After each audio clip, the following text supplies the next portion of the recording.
We in? I hope we in, man. All right, we live on the living color. That was a close call. That was a close call. I hope we in there. We in? Murphy's Law states if things can go wrong, they will. I don't know what was happening with my computer this evening, but somehow I just wasn't making the connection. I think, you see, I'm gonna explain what happened when we come back. So, good evening, Mark. So glad you can join us. Everything good? Everything's good. Everything is good. Everything is good. Miss Forrester, how are you doing today? I'm well. You are well. You are well. Mr. Archer, talk to me, brother. Yes. I know something was in the system. I don't know. But, I hear you. I hear everyone loud and clear. Can everyone hear me? Everybody can see me. So let's ask our audience. Somebody saying good evening. It looks like we're kind of on stream. Hi, Lucy. O'Brien. All right. We're looking good here. All right, good. Good night. Let's look over here. We're looking good on what's this here? Oh, this Muzilog. All right, great. All right, well, I'm not seeing Mark's face too bright. I'm accustomed seeing his bright yellow face in the screen. I'm not seeing it. Yeah, I'm not seeing his face bright this evening. God will help you.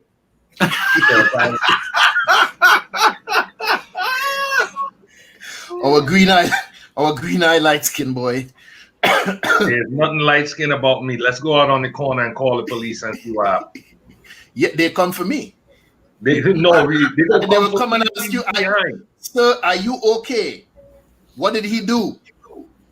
And you may be the perpetrator. So don't even Karin, based on the subject matter, I want you to talk a little bit about that this evening for me, please.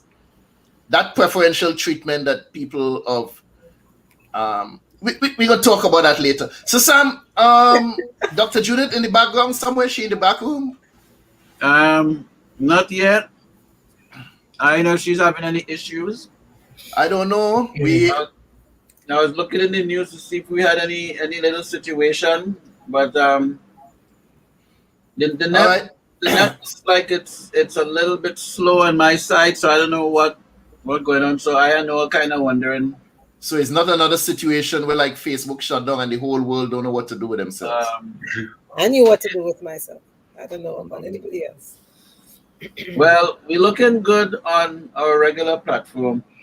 I know we went live a few times today, but that was our former selves. This is our present selves. Present selves. Yeah. So Sam, where were you? Where were you when Facebook went offline? No, I don't know. That's why I'm asking. I was in the studio working on something. I just noticed Facebook was just loading. I said, okay, something wrong. So what I decided to do, I went to the news. Normally, if something is funky, I just go to the news, right? I'll go to Google News, and then that's Facebook News or whatever. And then I went over to Twitter. And everybody in Twitter, Facebook shut down, So that was one way I found out. Went to the news, and then they're like, so Facebook, IG, and WhatsApp shut down. I said, oh, okay. So I said, people going crazy. And that thing happened for so long, so it was serious. And the irony of the whole thing, I didn't even know until it came back up. Wow. It had no impact on my life. I'm constantly on social media, updating stuff, checking on stuff. But somehow that particular day, I was preoccupied with something else. And not until everything came back online before I realized that something went wrong. You were living your life. That's what you were doing. I was living life. Yeah, living life. Some of the more important things I had to do in life. Did it affect you in any way, Mr. Chase? Not at all. Not at all. Not at all. You couldn't care less. Truly. He didn't care less. Truly. Is it couldn't care less or could care less? I could not care less. One of the above. So it does show that we have a couple of people looking here. Okay. That's 5. Could we hear from the fan base that's looking on? Just say good night or something, so we know that we're in the mix. Yeah, I want to make sure everything in the mix because it took me a while to sign on this evening. I'm not sure what was happening. Yeah. Lucy, talk to us again one more time. Just hit us with a WhatsApp. Yeah, we have let's just see what's going on. Just let us know. Because I have one of my pages, looks like it's just loading. So I'm just trying to make sure that everything, that you guys are hearing us properly.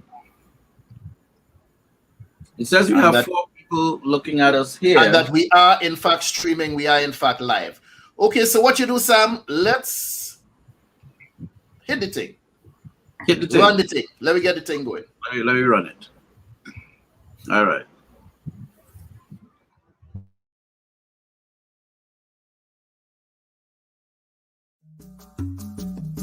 My name is Karin Forrester.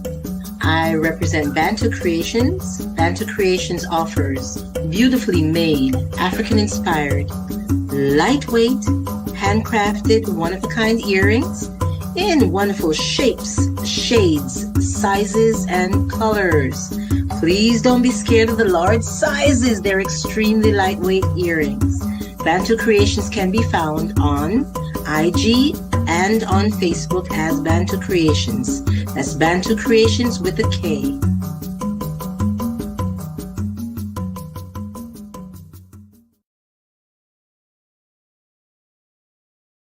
Come check me out, chriskeys.com. I'm worldwide. Tony Altamirano. Hi, I'm Gina. What's up, everybody? I'm Win Vu, award-winning remixer. I'm an artist. Hi, my name's Justina Bethel. Hi, I'm Mike Bowen from Denton, Texas. How you doing? This is Tom Cutt from Music by Tom Cutt. Check out Samuel E. Archer's book, Hybrid Executive. We are in the business, and here's how you can be a better business person because you're running your business. You can find my music at JustinaBeth_EL on Instagram or JustinaBethel.com, and I am a hybrid executive. I'm a hybrid executive. I'm a hybrid executive, just like you. Follow me at Koya Music, and I'm also a hybrid executive. I'm worldwide, baby, but just know I'm a hybrid executive. That's all you need to know, baby. Get on up, B. Check out my music, MikeBowen.com. I'm a hybrid executive. I'm a hybrid executive.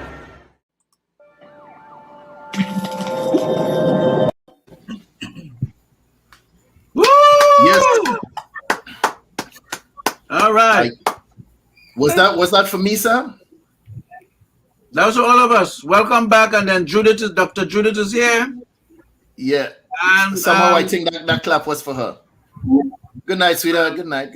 We have she said everything is good sample, and then she said Sam. I think my name turned into sample. Thank you, Lucy. No, that was all right. So everything rolling.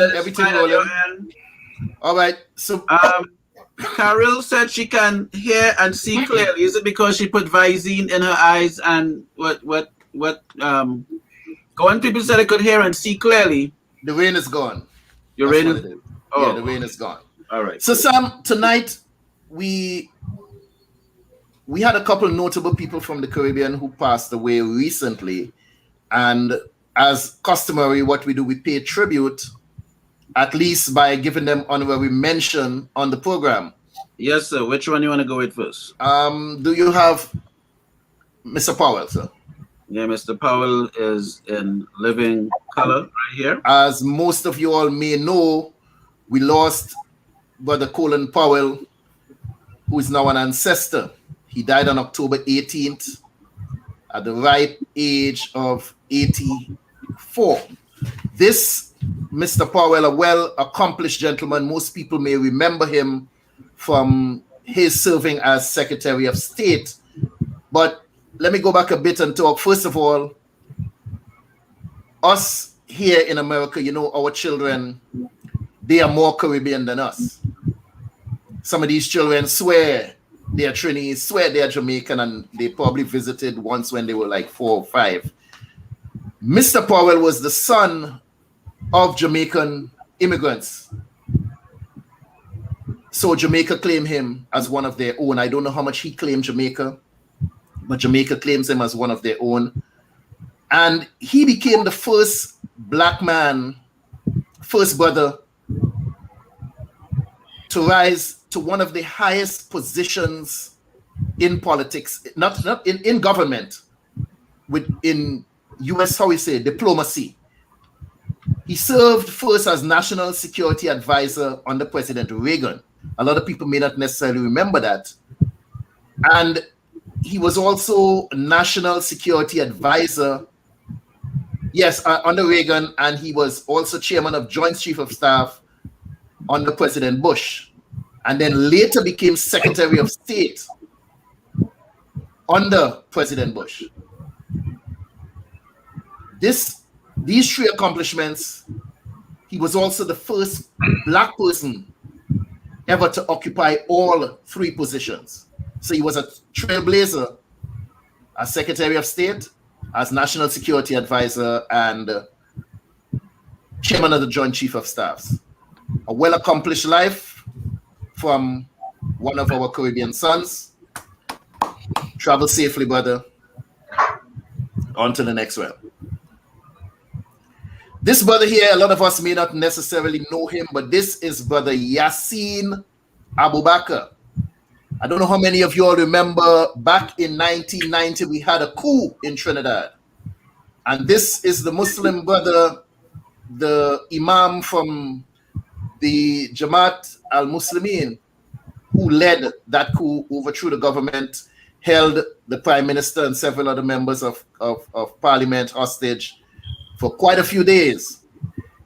And as we say only in Trinidad, this brother walked and beat the charges and eventually was compensated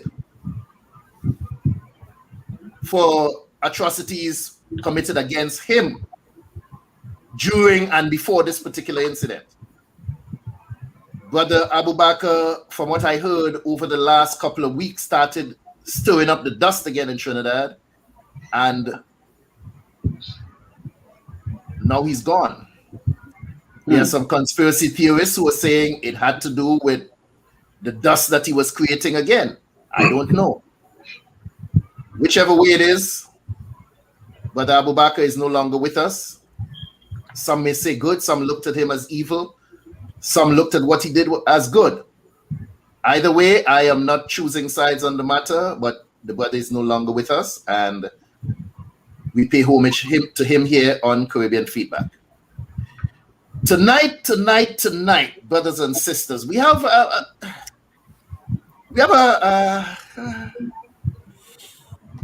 how could I call it? It's a rather interesting topic. You're right over there? Yeah. I'm really interested in hearing your take on this particular thing. The show tonight, it's entitled 10 Things That Matter Most to Black People Here in the US. Let me repeat that. 10 things that matter most to Black people here in the US.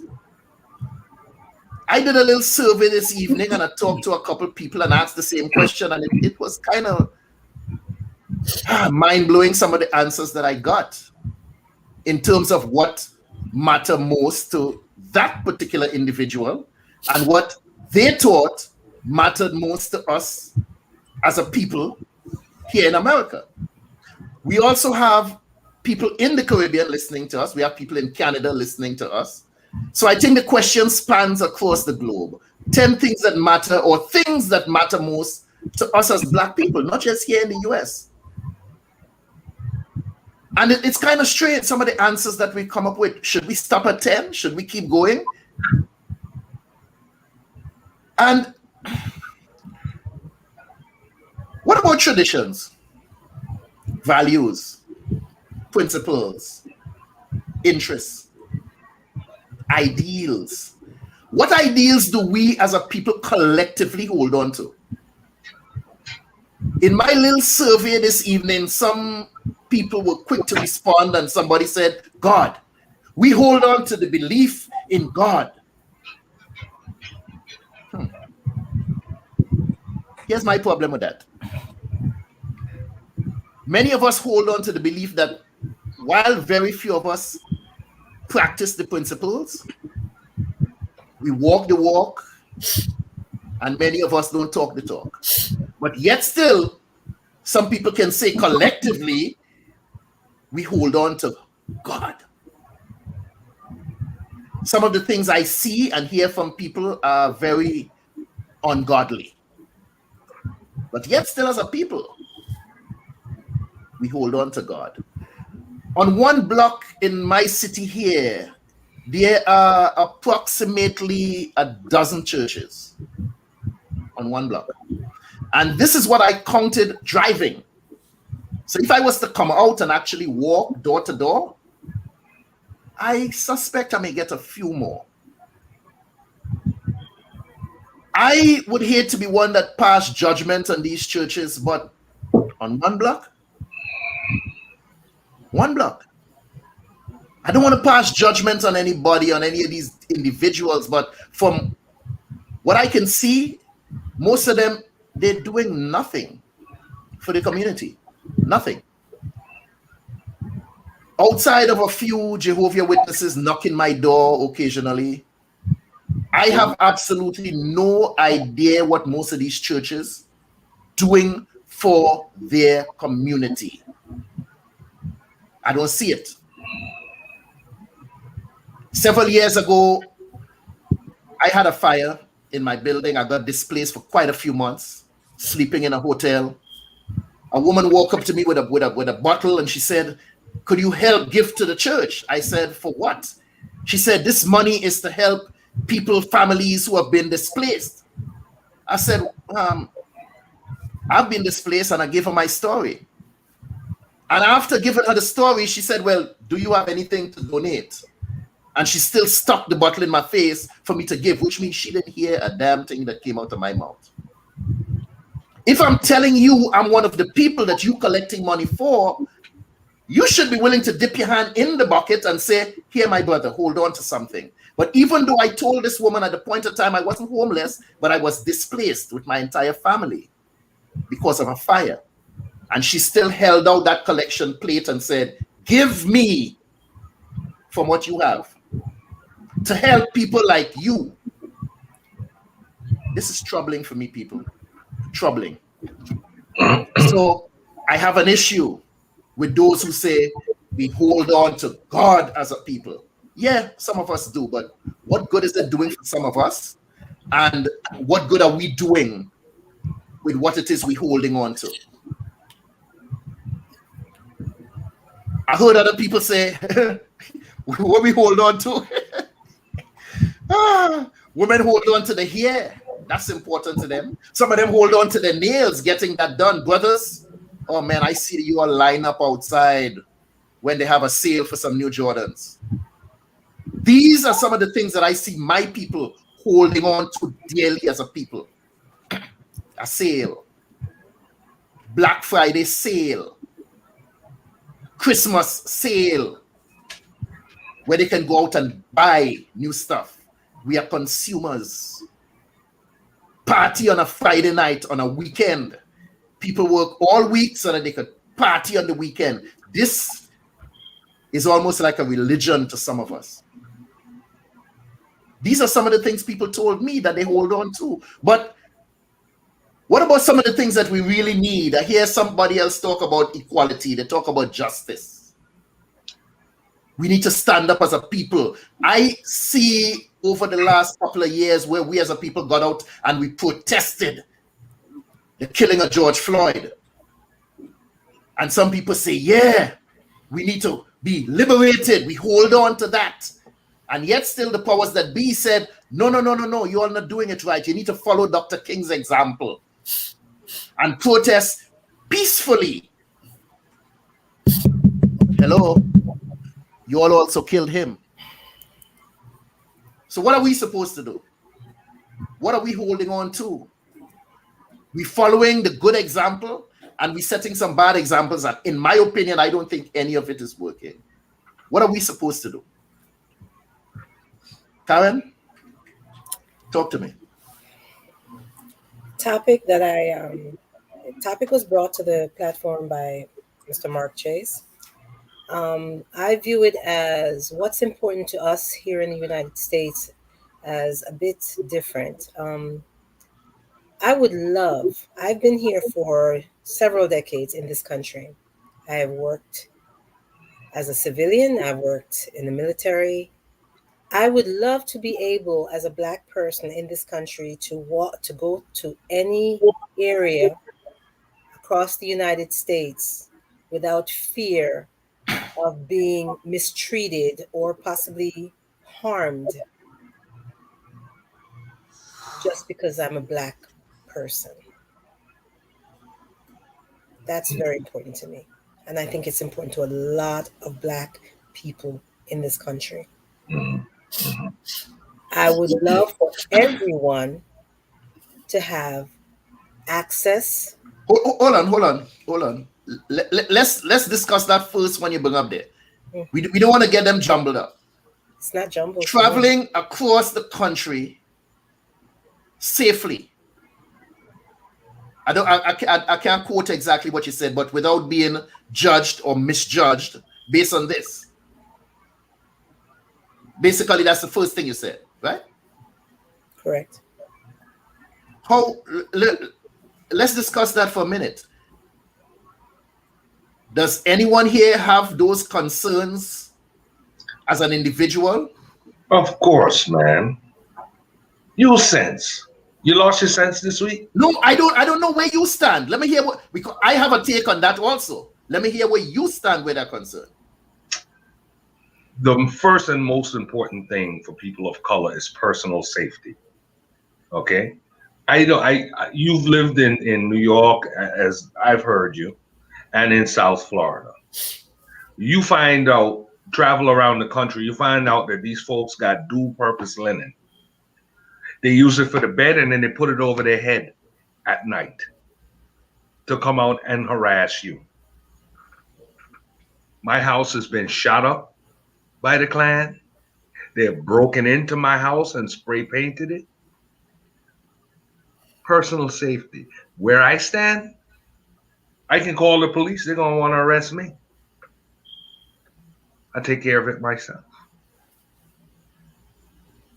So if you want to know where I stand, that's where it is. And I very much agree with Karin. It's my hard-headedness that allows me to move into places where I'm not necessarily wanted, or travel to places where I'm not necessarily wanted. Because you're going to have one hell of a fight on your hands. Simple as that. That's where I stand. Sam, in your years moving across the country, have you ever ran into any racial issues? When you say run across the country, you mean in my travels? In your travels, yeah. Okay, because I didn't really run across the country. But, you know, I've experienced a few things here and there, you know. For me, it was more covert, but, you know, certain things were left in a certain way and you just keep it moving, you know. I didn't experience something where something was obvious, you know. It was always kind of questionable. So that's been my my path. Has stuff happened behind the scenes? Maybe, I don't know. But I do know some job interviews. I think I may have spoken about this on the show before. You know, you call over the phone and they're like, all right, come in for an interview. And then you come in and they realize, oh, it's a Black person. Okay. So apparently on the phone, you sounded differently. You know, you come in and it's like, oh, first of all, you know, they're like, oh, I didn't know you were. And then they kind of stop somewhere on in the sentence. You have a seat, fill out this paperwork. And, you know, you kind of feel the vibe right there. So, you know, little things like that, or maybe the elevator thing might happen. And that, I've run into that as well. But nothing where someone was outside with a mask and burning a cross. So I'm thankful for that. But some people have experienced that stuff. Yes. So. Dr. Judith? Well, I live in Georgia. I think it's a little bit more overt here, racism. My concern is mostly for my son, being he's a 25-year-old black male driving a car that has tinted windows and stuff like that. My concern is mostly for him. Racism is here. I think I experienced it recently where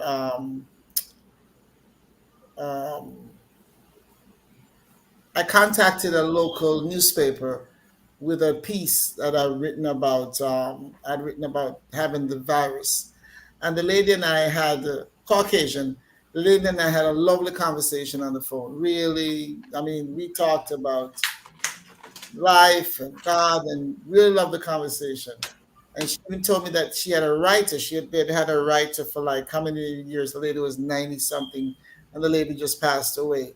And she basically told me that the lady's passing away and my calling is like, okay, I would be the replacement for the lady to become a writer for the newspaper.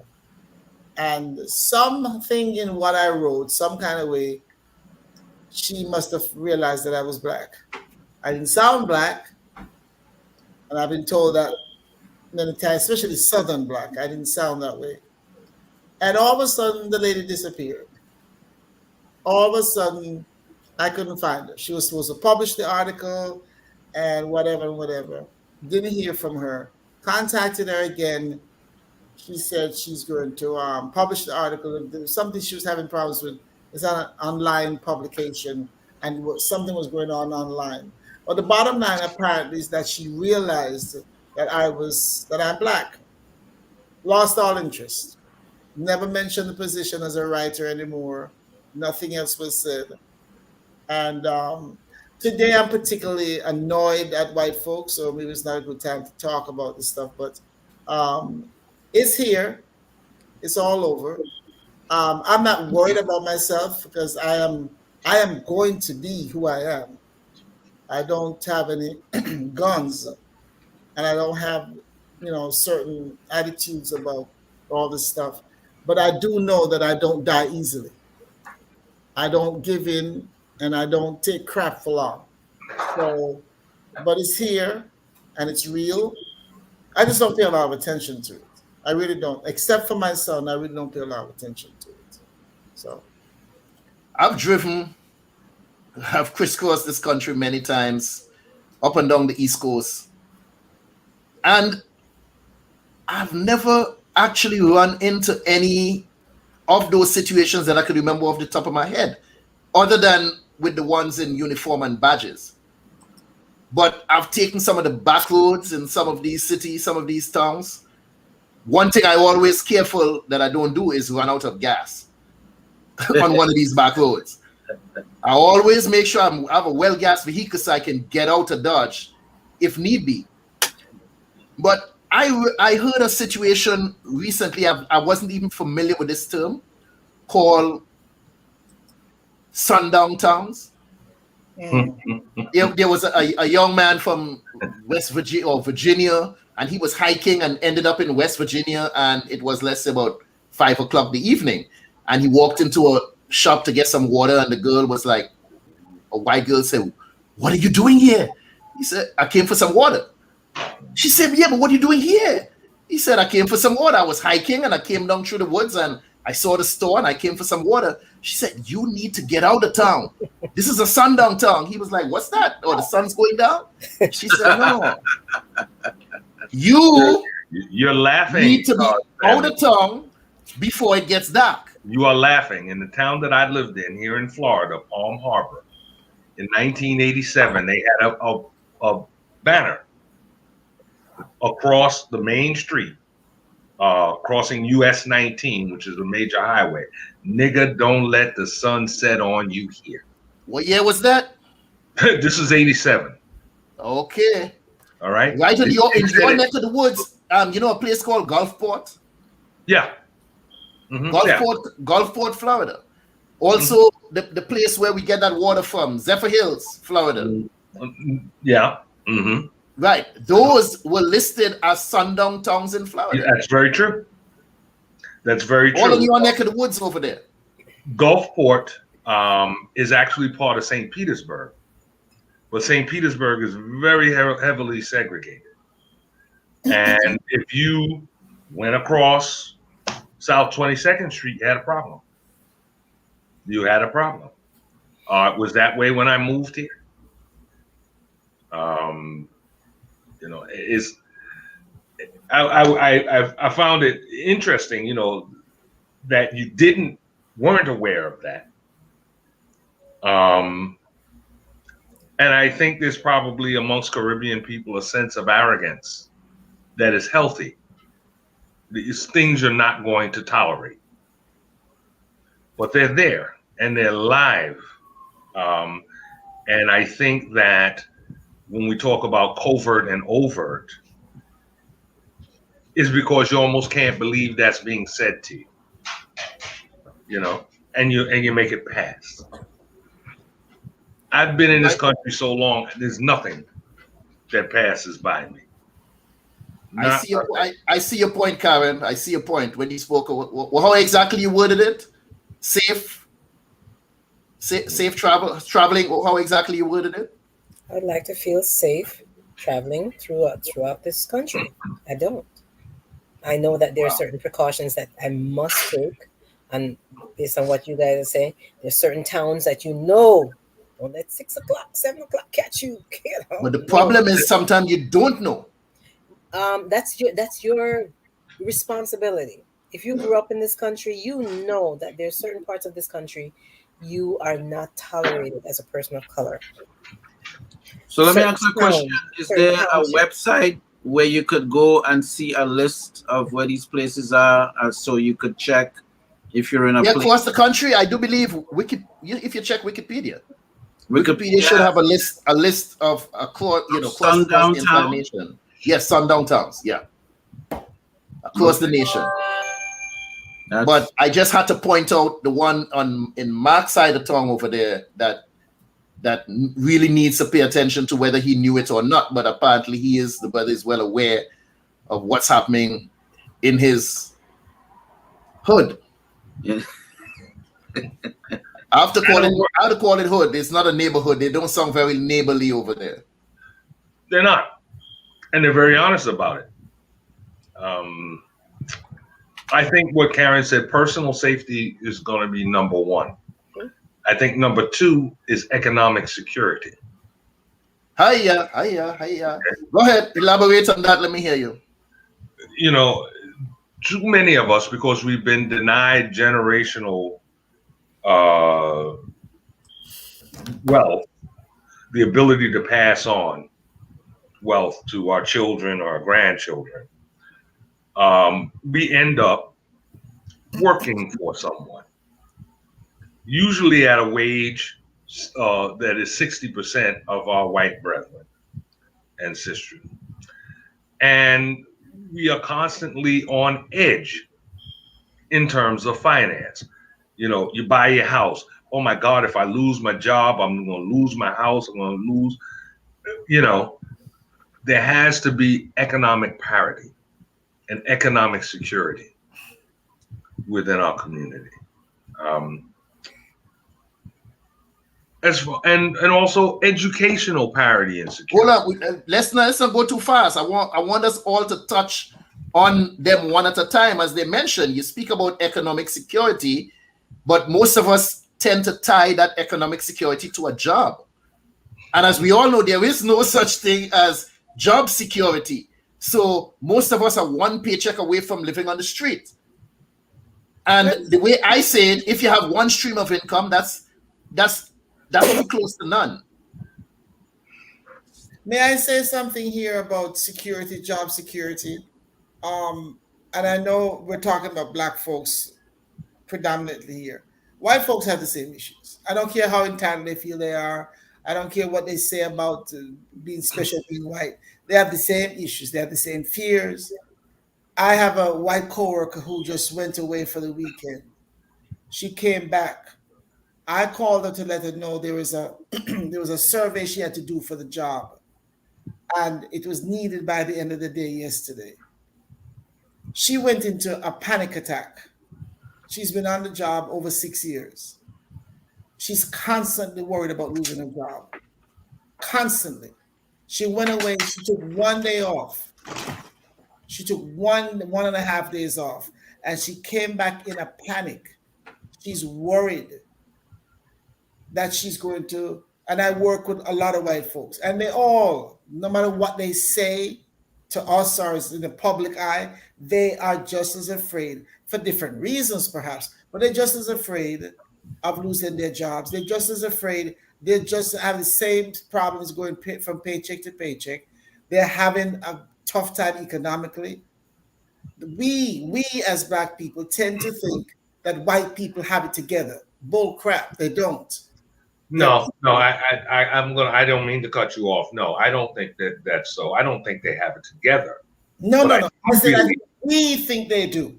I don't believe that. I think that most Black people look at them and say they got the same problems I got. I just have more of them. Yeah, you see, I've watched. There's security in feeling secure, Dr. Judith. There's a great deal of security in feeling superior. And I know I've been in this country long enough. I've graduated from boy to uncle. That's as far as I'm going to get.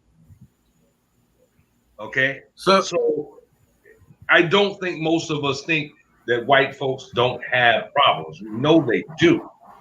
Okay? But never to the extent, in the words of Malcolm X, when the white community catches a cold, the Black community gets pneumonia.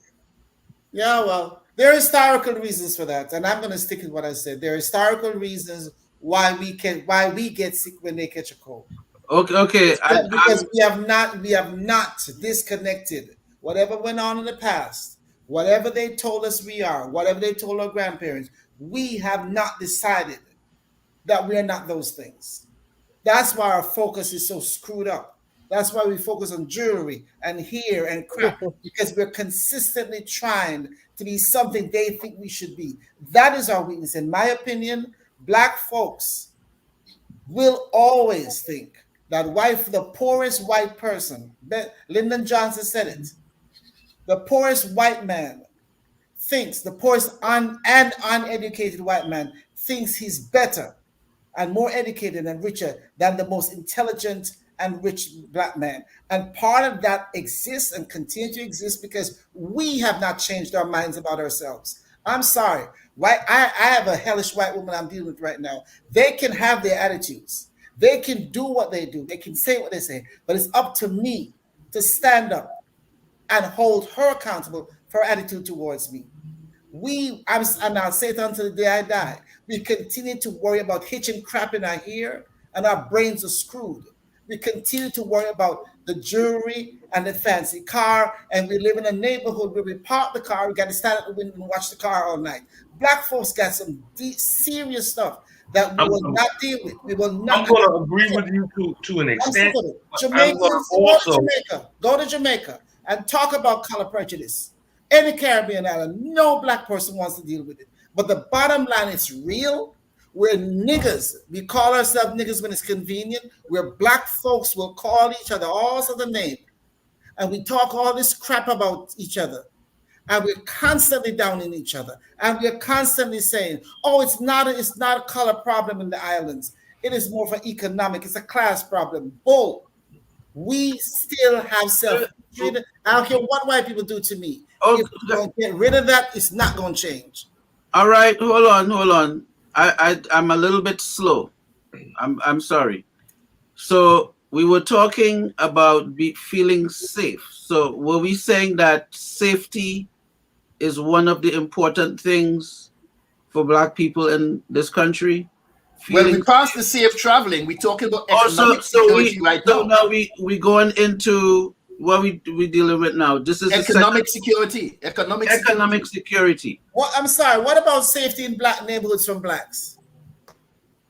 Hold on. Let me finish the economic part. Wait, hold on. Let me not mix it up. Let me hear Sam's take on this. I just want to be sure that. Let me tell you something. For years, I've known you as an entrepreneur. I've never known you punching a clock. What is it that drives you to keep pushing and keep along that vein to build your own, to build a legacy that you can leave for your children? Because I've said it time and time again, you cannot pass on a job. None of us can pass on a job to a child.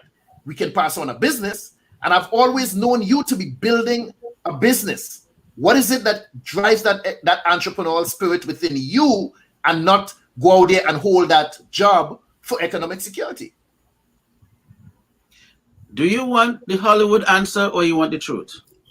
Keep it real, man. Answer him, Karin. Keep it real. So the truth is, everything is not for everybody. I'll start with that first. The drive is for me being a creative. I never had full support on the creative side of things. So if I'm going to be a part of the creative community where I can create and pay my bills and sustain life that way, I have to go against the grain because I'm already against the grain as a creative, right? If you notice, you have struggling actors, starving musicians. I don't know what the poets are. Are the poets hungry? I think terms we need to stop using. Right, I know, but my point is the reason why these terms exist is because creatives can't really fit into the structure that's there. There's a structure, and you know what? I'm talking from a creative, but anyone who has a drive to create some form of a business where other than actually having to work in one, they want, it's better. Some people will say, okay, it's better to own one. So you may have some little thin lines in there, but the objective is, okay, is either I'm going to be a part of the system, do the 9 to 5, I wake up 6 in the morning or 5 in the morning, I jump on the rush train, go to Manhattan, do my job, come back home, buy some chicken fried rice on the way in, and then I eat, and then the cycle goes again, and then I pay the bills, and then I do that, and then it's over and over again. You have to decide, do you want to be a part of this, or do you want to do something else? So you got to go against the grain. I think that is the driving. Go ahead, Karin. No, I understand what you just said, and you're very careful in your answer.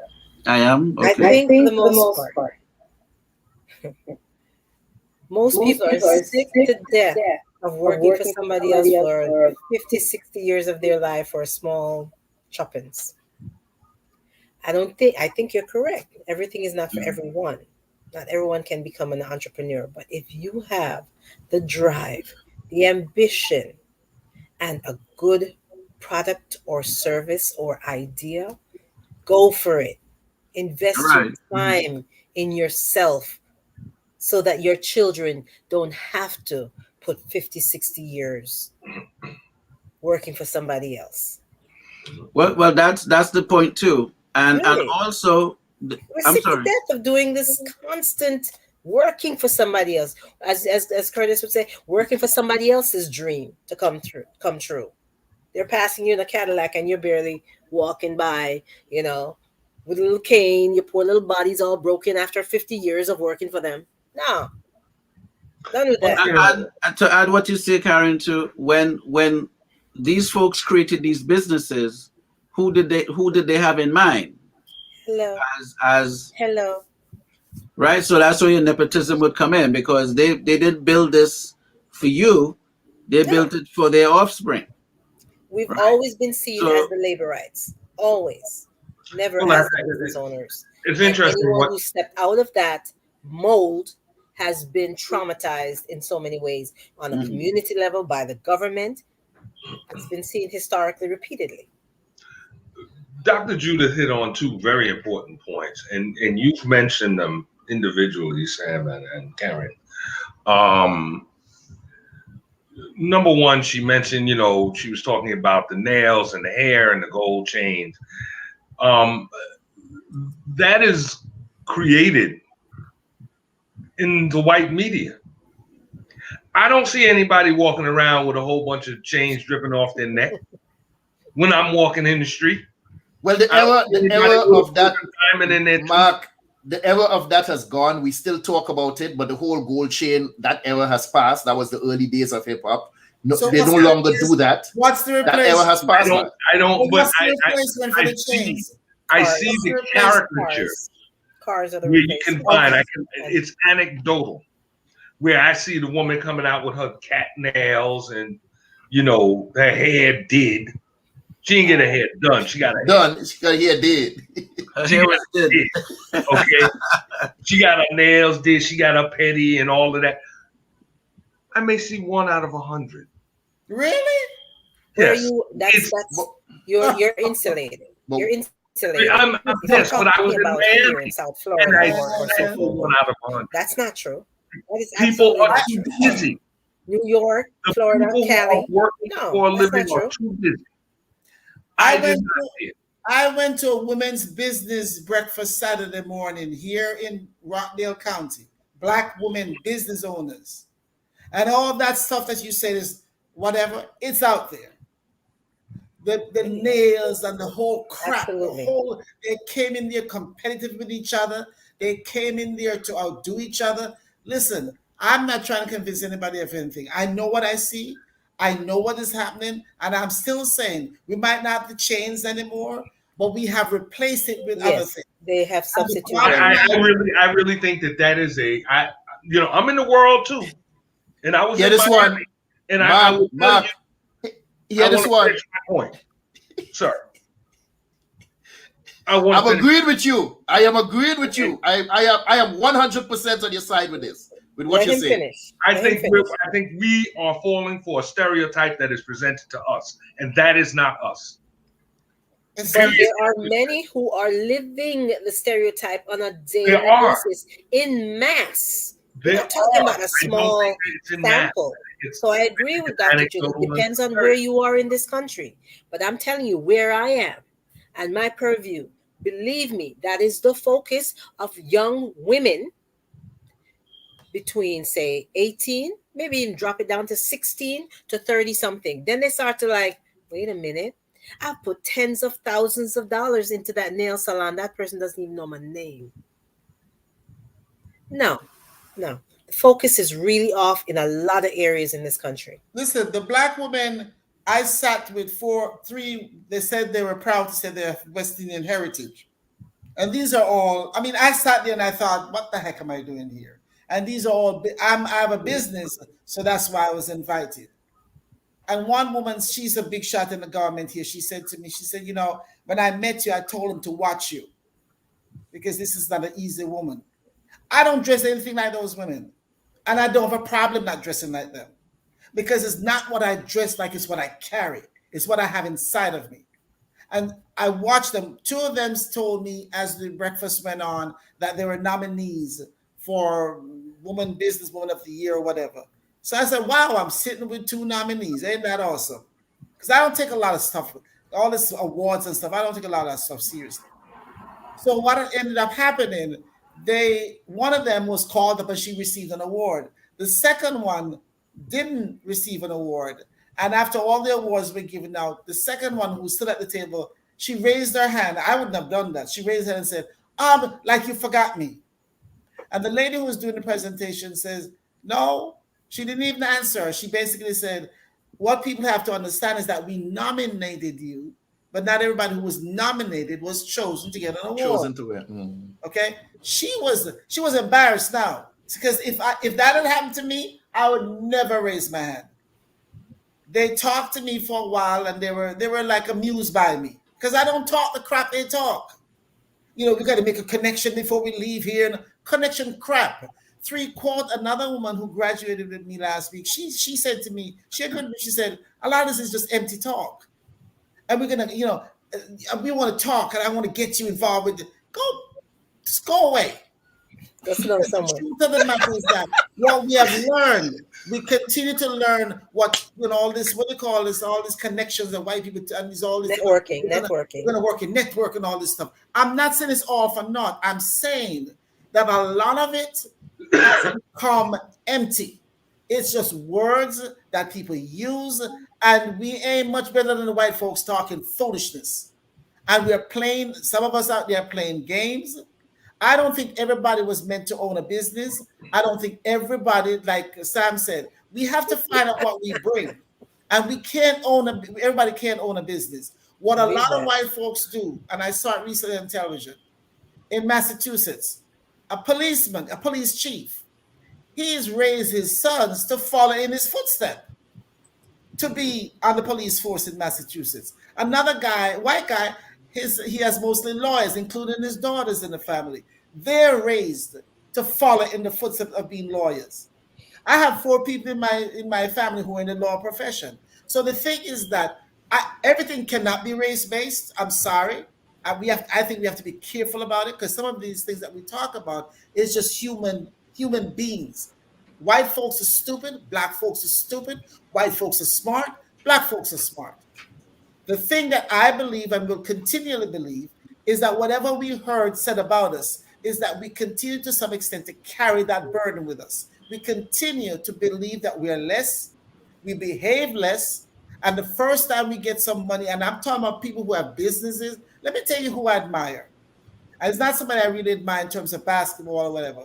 I admire LeBron James. Why? LeBron James has taken some of the money he has made. He built an awesome school. I forget the state that it's in. He built an awesome school. It has white kids in there too. I think it's Cleveland, right? Cleveland, Ohio, yeah. I'm not sure. But this school, Ohio, yes. Top notch. They wear uniforms. They're guaranteed to go on to college if that's their desire when they're finished. He's doing a whole lot of stuff. Not like, what's his name, which I've lost a lot of regard for recently, Shaq. You go out and go, he's in Georgia here someplace, or in Florida. I think he's here. Yeah. He's doing something down here too, in Monroe, Georgia. And he's running for some office, and he comes out and takes his picture. And I'm sick of it, because when you dole out things to people, that's not helping them. A business, something, a school, whatever. And that's why I admire LeBron James. That's what I would like to do if I had money. I'm not about doling out things to people. If you don't teach people how to change their mindsets, they will get the money, they'll get everything, and they'll screw it up the same way. And that goes for white and blacks. It's a human problem. It's a human condition. We have a particular problem because of racism, and because this can't be missed. And systemic racism is real. It exists. But I still say that if you're going to come at me, you better come ready. I mean this sincerely. You better come ready to kill me, because I'm not going to back down. But I don't back down from black folks either. And black folks mess with me also. So after a while, I really don't care. So there we have it. There we have it. Economic, what was it? Economic, what did we say? Stability. Economic stability is also one of the things that we need as a community, we need as a people, that we need to keep our eyes on and continue building, so that we can lift not ourselves up as individuals, but lift up the entire race, lift up our entire people. One point I was holding on to, Mark, in terms of what has replaced the jewelry, I don't know how many of you all have heard this situation. Sam, you may know of a rapper called Lil Uzi Vert. This little knucklehead actually had a $24 million diamond pierced, encrusted in his forehead. I don't know, he was trying to imitate one of these Marvel characters, had a diamond about this big, encrusted in his forehead. And he went to some concert he had, and somebody snatched that thing out of his head and gone with it. So that is how ridiculous it has come. They replaced the gold chains, and this is how far they're going right now. that you decide to put a diamond in your forehead. $24 million. And in at the blink of a hold on, man. We don't go too much on the economic part, but I just wanted to bring that part in light of what you spoke about with the jewelry and it's being replaced by something else. So we've moved on from one level of stupidity to a higher, or if you want to say a lower level of stupidity, from one thing to the next, where we need to show it off. And if you pay attention now, there's a difference between Jay-Z from the 90s and Jay-Z from 2000 in the 2020s. When he had $100,000, he was laced in gold. Now he's sitting on a cool $1 billion. The only thing he has on is a wedding ring, nothing else. So somehow that whole flaunting of the jewelry is compensating to try and show the world that you have it, but technically they don't, because the richer we get, the less jewelry we tend to flaunt. So anyone you see flaunting that, it's a level of immaturity and stupidity as far as I'm concerned. Those who do that. Karin, you had another point in terms of some of the other things that we need to go. Let's try and cover as many points as possible. What was the next? We have only discussed 2 thus far. No, it's, I feel very strongly that I think most people, most parents want their children to have the same level of educational access. You know, we say we have access to, you know, scholarships and all of that, but from the elementary school level through, you know, high school, to have the same types of equipment available to them, the same computers, not something from 20 years ago when that's not quite cutting it. So you're saying we're not learning on the same equipment in school right now? They don't have access to the same equipment in a lot of schools throughout this country.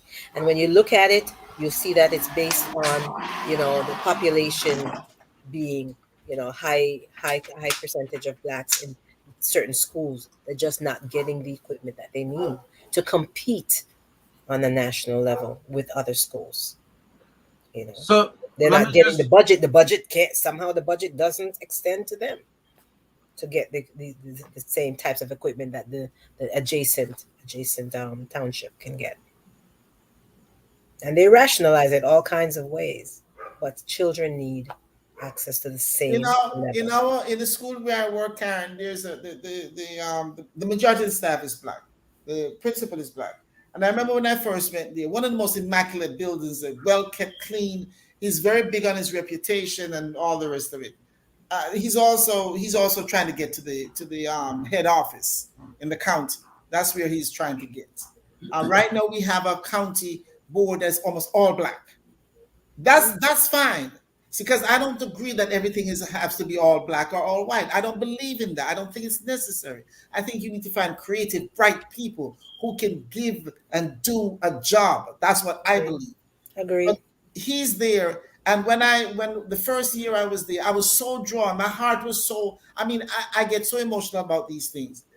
They were having the event where these high schoolers are now being told that they got a scholarship, football scholarship to a college or something. And so they had the ceremony. It was a big thing. And I saw him there and I was so moved by the whole thing. And I started talking to him. I said, this is really nice, Dr. Pugh, and da-da-da-da. And then I said to him, but I wish there was some program along the way where somebody would teach these young men that you're going to be making this kind of money.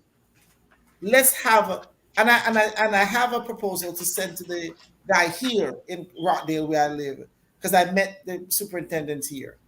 And I'm going to ask him, can I sell this program to him? I want to be able to go in and have, whether it's a 2-month class, course or whatever, where you teach them what one of the folks here said, Williams, I think Denise said it, teach them how to handle money, how to count, how to understand that you pay your taxes, because the more money black folks get, is the more the IRS going to come at you. They use this as target practice. The more money, the richer these black guys get, they go after them like crazy. Teach them how to be sound financially. Teach them to stop allowing the white girls to come hanging on to them just as they're getting famous. There need to be something constructive taught to these kids. And it's, you know what he did with me? After I said that to him, he walked away. The man just literally walked away from me, because his focus is to keep up the 96% what you call it, graduation rate that we have. Even if you're sending damn fools out there. And one of the teachers spoke to me a couple of days ago. He said, Miss Barnes, you know what's happening? The parents are killing us to give them grades that they haven't earned. And the principal is killing us to make sure that they pass. Because so they're not holding themselves accountable. Individuals aren't holding themselves accountable in their positions. I just want to add a quick point to what Dr. Judith says. What you said there is a major need, not just in your area, but across the board. Across the board. And we all. I just want to add on that, and then I'll let you continue. We need to add how our kids should relate to each other. Thank you. How should the young men treat the women? Mm-hmm. Yes, or sir. The young women. How should the young women interact with the men or treat the men? That is something that's missing, and a lot of you're so right. A lot of the young men are getting opportunities and scholarships, and they're going to be getting into money. And I think they just passed a bill that the college levels now they're starting to pay. Yeah. The athletes on the college level now. Yeah. So they're going to be getting money a lot earlier than having to go into professionalism, into the professional league and all of that. So that's a very, very important piece of the puzzle that if we may have to look into if the schools don't want it, how can we present to our young people independent of? I agree. So that's a really, really serious a point there. See, the thing is that it's from the Bible, and it says, "For lack of knowledge, the people perish." If we don't get information, first of all, Curtis said something related to this before. And it has to do with what I said about LeBron James.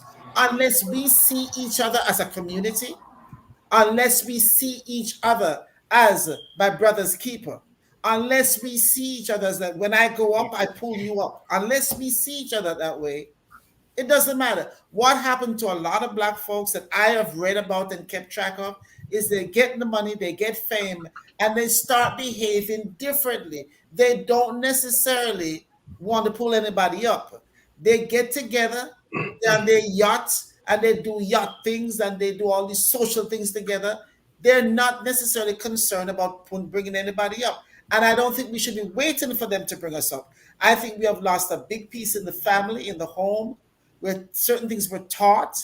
It's not being taught anymore. And we are too dependent on people doing this for us and doing that for us. We have to, in our generation, when we grew up, it came from our parents.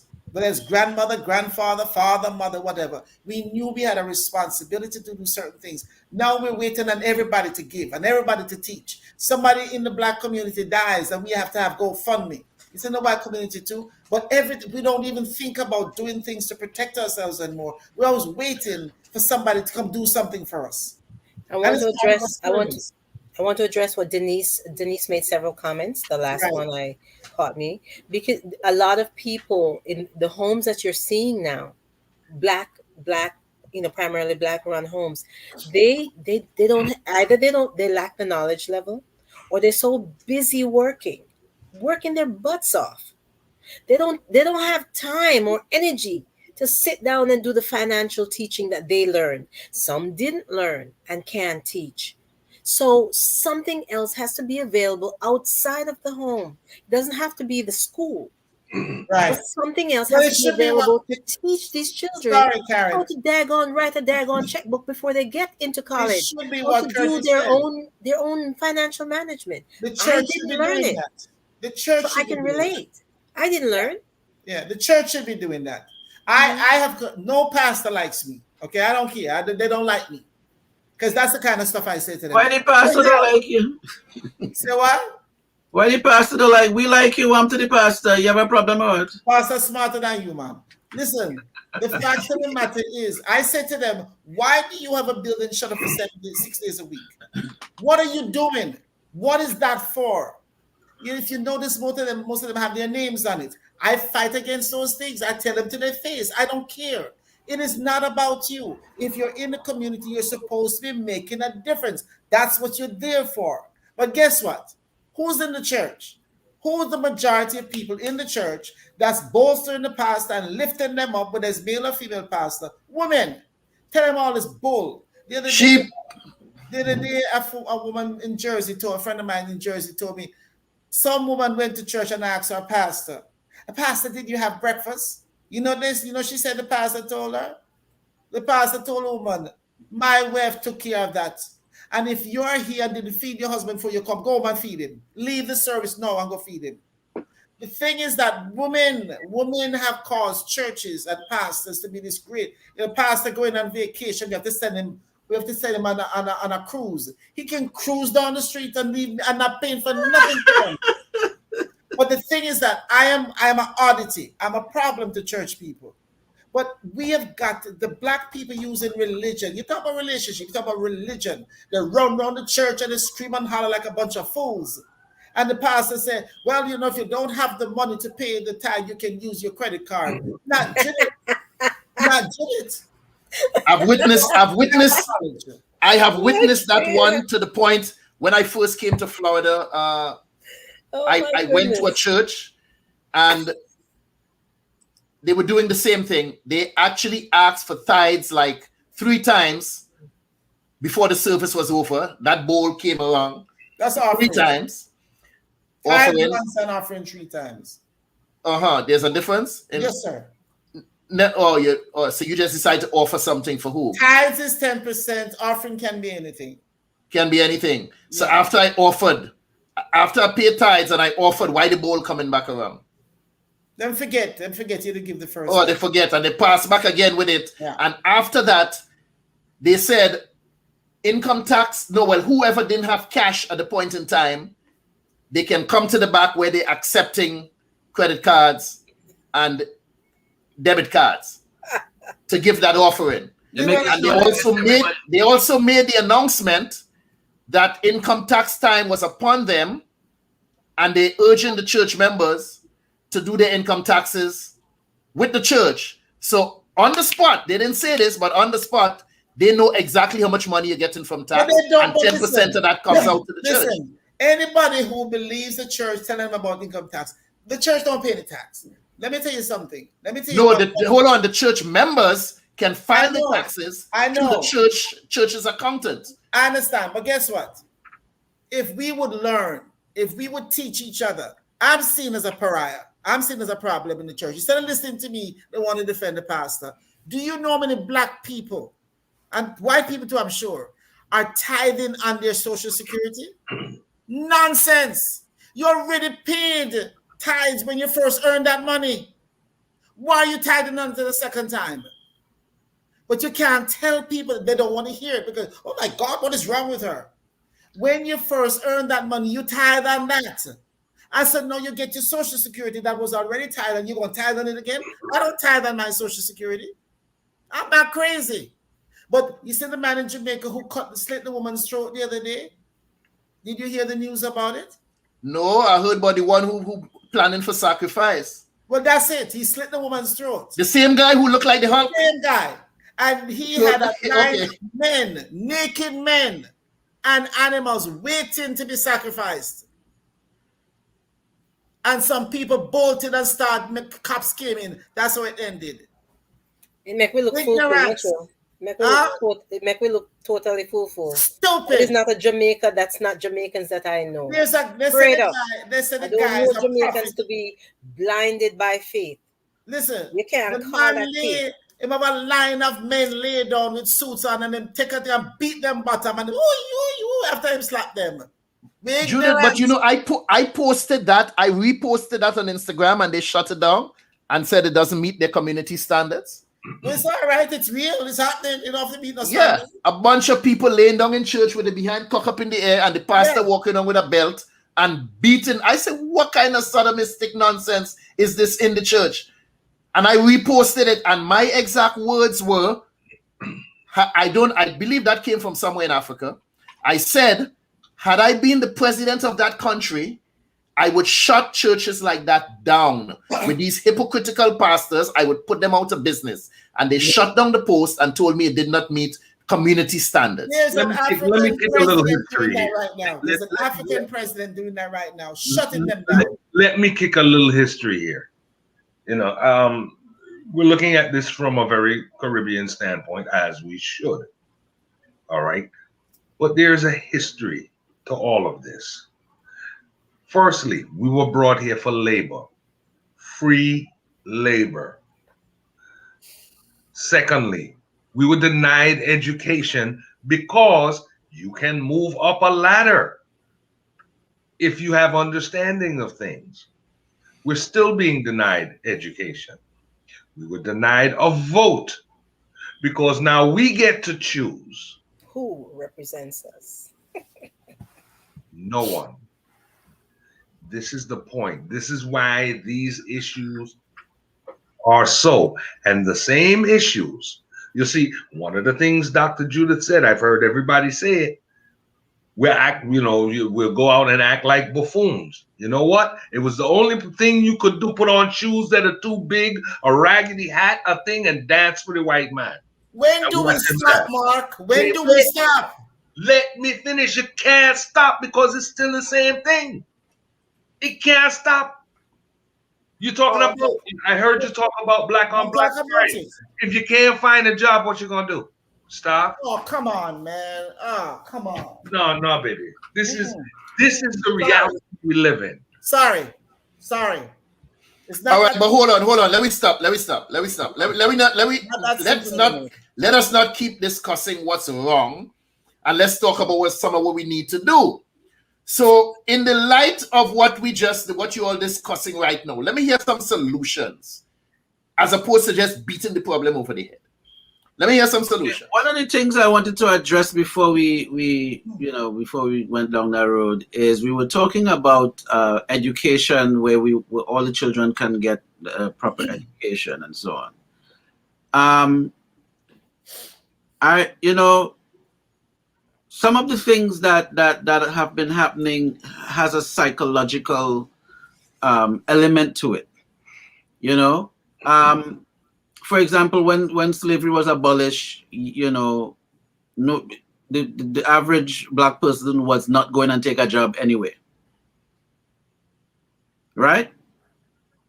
You was beating me to work. Why am I going to work right after? I need a break. If the opportunity was not there before for the kids to go to school, guess what? Everybody going to school. Right? Some societies, or I should say some ethnicities, would look at the children at that tender age and realize, you know what, this one here look kind of bright. You going to school. This one here, you're kind of iffy. You go in and work in the field and make copra and all of that kind of stuff. Some ethnicities, so everybody will not go to school. Some people will stay home and work with the parents. Some people will go to school because they have the whatever you want to call it. What's the term they call it? Intellect. Initiative. No, it's another word, but whatever that word. People in the chat might help us out. Right. So slavery and we are working. So indentured workers coming in, right? Education is offered, everybody going to school. But really and truly, everybody is not supposed to be going to school. So that is one of the psychological things that occurred with us as we go. So, but this is the other dynamic. We are in a cycle of, okay, we get a degree to get a job or to go and work for somebody who was a high school dropout and created a business. Now that don't make sense to me, but it makes sense to some people. This business was created by somebody who was a high school dropout. I went and got a degree in accounting or whatever it might be, research, whatever. And now you're working for him. And then now I am coming to work for somebody who is a high school dropout, who didn't build a business for somebody like me in the first place. So the objective is, if I am going to study and get a degree, it is to invest into me. Opposed to, all right, if I'm coming to work for this high school dropout over here, what makes this person who was a high school dropout more smarter than what I have to do? So we have all these little different pockets of things that send us in all these different directions. But I just wanted to bring that element that there's a psychological thing to it. There's a little post-traumatic stress going on in the underlining choices that are being made that's affecting us today. So I just wanted to bring that element. But it also goes back, Sam, like you said earlier on, with that entrepreneurial spirit. And you've been doing that all your life. And guess what? While you were doing that, there were little eyes upon you, watching, learning, soaking in everything. And I can guarantee you right now, if you look at your two daughters as to the direction they are going in life, even though they may have gone out and seek that education, look at their drive, look at their spirit, and you will see a lot of who you are in them because they have learned that within the home. And a lot of times, many of the children don't have that example because it's about going to school, getting the education, going and getting that job, or within the nursing field, or becoming a lawyer, becoming a doctor. And a lot of times the parents push for this because they are living vicariously through the children. Mm-hmm. And they're pushing the children, they're pushing those careers onto the children. But what you are doing is not in vain. Trust me, it's not in vain. You will see it manifested in those children in one way or the other, in ventures that they may undertake. So that particular individual who had his errant ways and dropped out of school, if you look back at all of them, you look, Zuckerberg dropped out of school. He's a billionaire today. We have the other Bill Gates, he dropped out of school. Billionaire today. We go back in many different things, dropped out of school because they realized that the education route was not for them. They had the idea and education would have stifled them. So they had to leave that formal education and go out and do things on their own.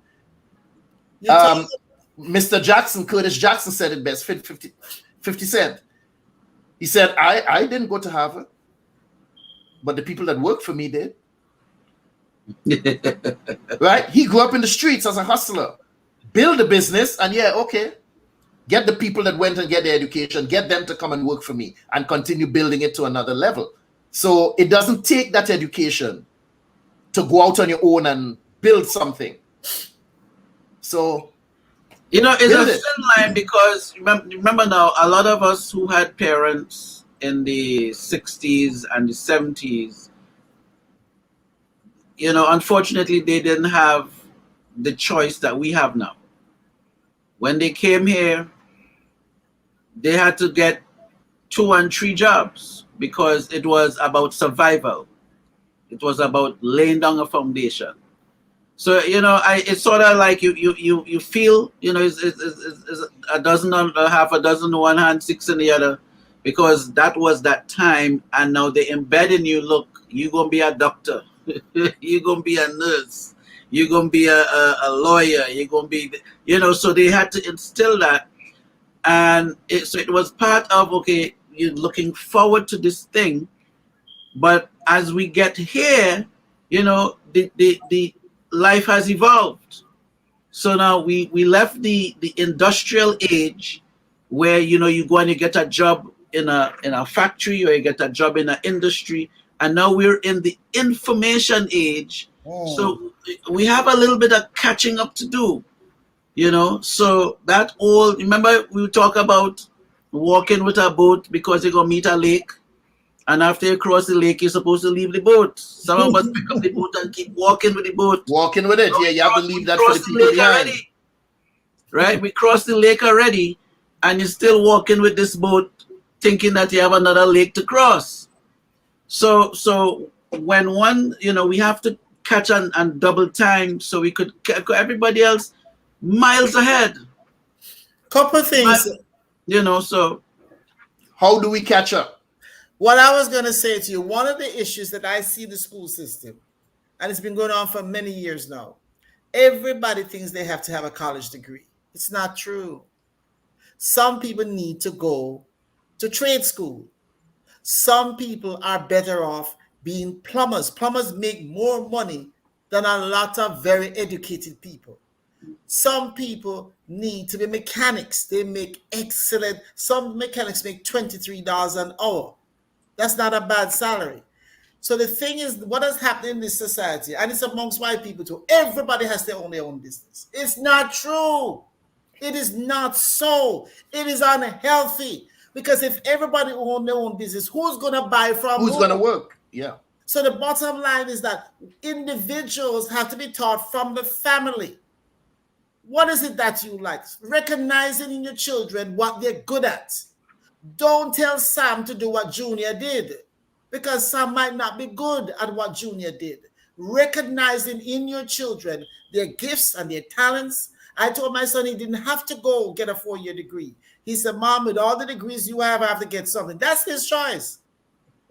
If you have a skill, if you have a trade, we ought to be able to say to our children, listen, I noticed the other day when the chair was broken, how easily you fixed it. Recognize, see what you have in you. See what you have in your children, in your family, and then slowly push them towards it.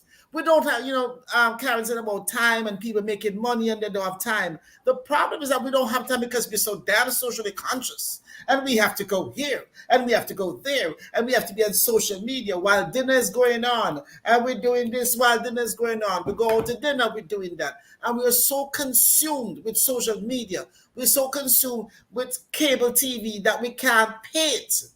We can't pay the cable bill. And we'd rather have a problem paying food, buying food, than not paying the cable bill. Our priorities are screwed. And that's for all races, because white folks do the same damn stupid things. I work with some of them. So what I'm saying to us is, stop blaming the past. I know some people right now who are hanging on to the past, and it's killing them. The past, to me, is a lesson how to live in the present and hopefully in the future. I look at the past so I can stop repeating the crap that I've done before. I know what white folks have done to us. I know what they have done to me as an individual. But they didn't get far with me because I'm crazy as a loon. I would not be pushed around.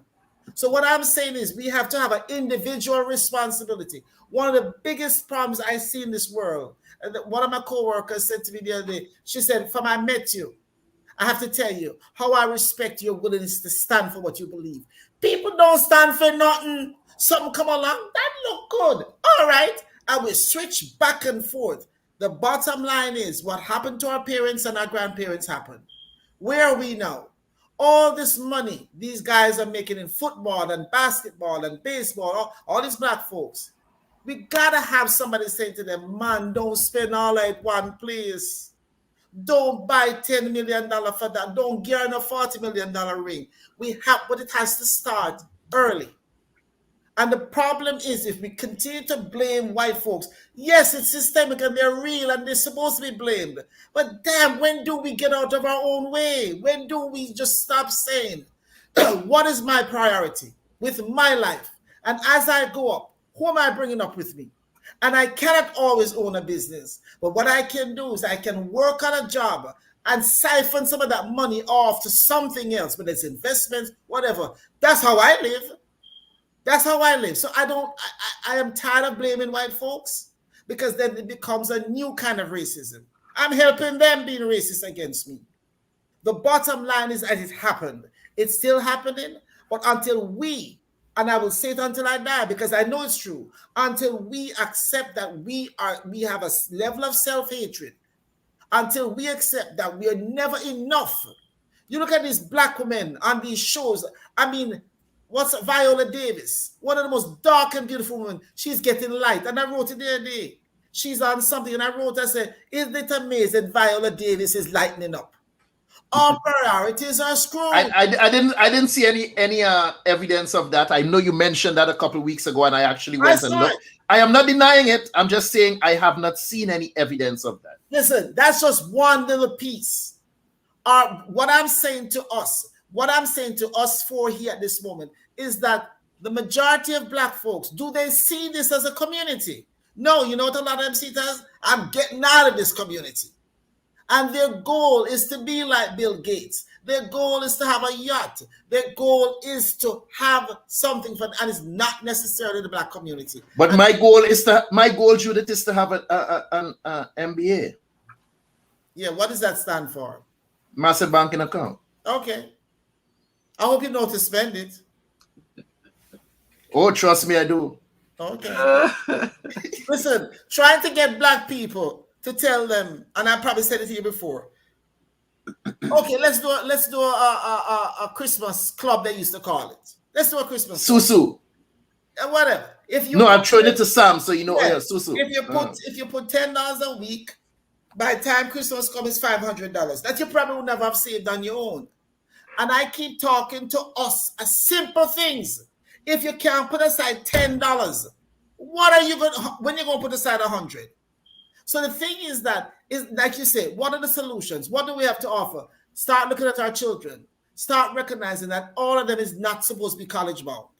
All of them are not supposed to do the same thing. All of them have to own a business. When we start looking realistically at ourselves and our children and saying, you know, Sammy, I realized something. Sammy, I call him Sammy. Oh, Sam. That's okay. That's what they say in the Caribbean. In the Caribbean, it's Sammy. Sammy! The thing is that I know what Sammy is capable of. I guide Sammy in that vein. And that I keep telling people, you can have 10 children, but they're all different. You can't deal with them the same way. That's the miracle of being a mother and a father, is that you have to know how to deal with them separately.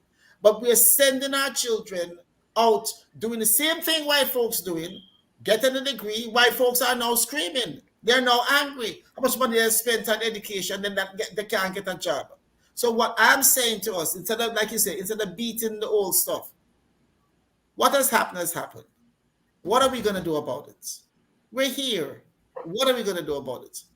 First of all, you remember that the young parents are younger than they used to be. Grandparents are younger than they used to be. We have some grandparents who are 37 years old. 36, yeah, 36, 37. Okay. We have a 36 grandparent right now. Okay. So the thing is that you're looking at children trying to raise children. And they out there, listen, they are watch women in their 40s trying to outdress women in the teens and late 20s. The whole idea about what you call mentoring, and the Bible talks about Ruth and Naomi. We ain't got no more Ruth anymore. You understand? No, sorry, Naomi. Everybody's a Ruth now. Everybody wants to be, and old women trying to outdo young women. We don't know our place. And let me tell you guys, I'm not no dictator, but I tell you this much I've learned in my life. One of the most powerful things I've learned and continue to learn is to know my place, to know my role. And until we know our role, not what the white people told us we are, I work in a place where white people are constantly amazed by me. And that's how it must stay. They must walk away and scratch their head and say, where she come from? That's what I believe. But Black folks, one of the things we do, I know a Jamaican right now, she light skin. You know what our goal is? To become a white person. You know who do I hear? A white woman. We have issues until we address them. You know what I'm responsible for? Doing my part. A little girl from the general ed population spoke to me the other day. She waved at me. Don't know her. And I work with special needs. That's where I work. And I'm walking back into the building after putting them on the bus one day. And this little girl said, hello. And I was like, I turned and looked at her and said, and I thought it was somebody behind me she was talking to. I said to her, do I know you? And she said, yes. You know what she said to me? She said, well, we don't really know each other. She said, but every once in a while we meet and we say hello. Let me tell you something. I got chills. She's from the general ed population. I don't have to have any contact with her. But I make sure I meet the eyes of as many young people as possible. And she, like several others, will come to me and say that I say hello to them. And so what I do, I said, tell me your name. tell me, how are your grades? I take time to interact with her because she's looking for something, obviously, or she wouldn't have said what she said to me. And I'm not giving the Judith version of how things are supposed to be done. I'm saying that all of us are capable of it. But it's like I'm spitting in my own face when I say these things. If I don't take the initiative with one person in my community, but I want to have an organization to help the world, I can't even help my neighbor next door, and I'm not talking about money. I'm talking about encouragement. How are you doing in school? Find somebody. I go to Walmart and I promote young Black people that I see working there. I contact their supervisors. Unless we take a personal, individual mandate to do things, it's not changing. And I'm sorry to say it.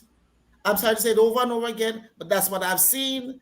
And all this hype stuff that we're doing, the jewelry and the money, and much people in Atlanta own houses, some fabulous houses, and can't buy food. And them look just like me. We reach a basket too hard, and arm will rip out. And when it rip out, we say it's the white man caused it. Nah, we do it sometimes. So Karin, just butter the bread with a couple more issues. We may not have time to go into them, but just butter the bread with a couple more issues. Some of the stuff that we're facing. And let me hear your take. What kind of butter she using now? Margarine? No, margarine is margarine. Margarine is not butter. Real butter. Creamy butter. Creamy butter. All right. Cream it down. Butter it up. I know you're going to say that. Walk butter the bread with boy, I tell you, Bridget. Like I tell you something.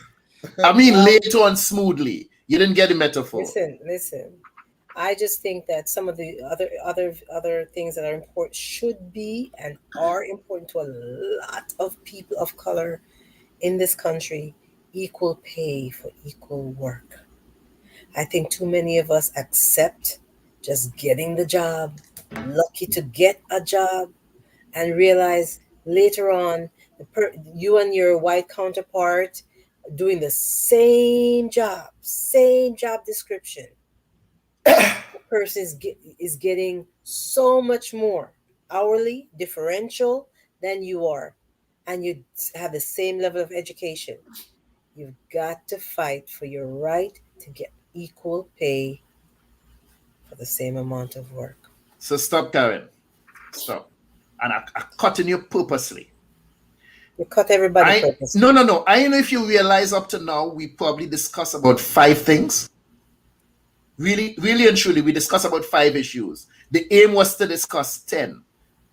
Should we, and I'm asking for a unanimous vote on this, should we bring this topic back at a later date? Because there's so much more to be covered. Mm-hmm. Because right now we're talking about solutions. We're no longer beating the problem on the head. Stuff that we're confronting and stuff that we need to do as a collective.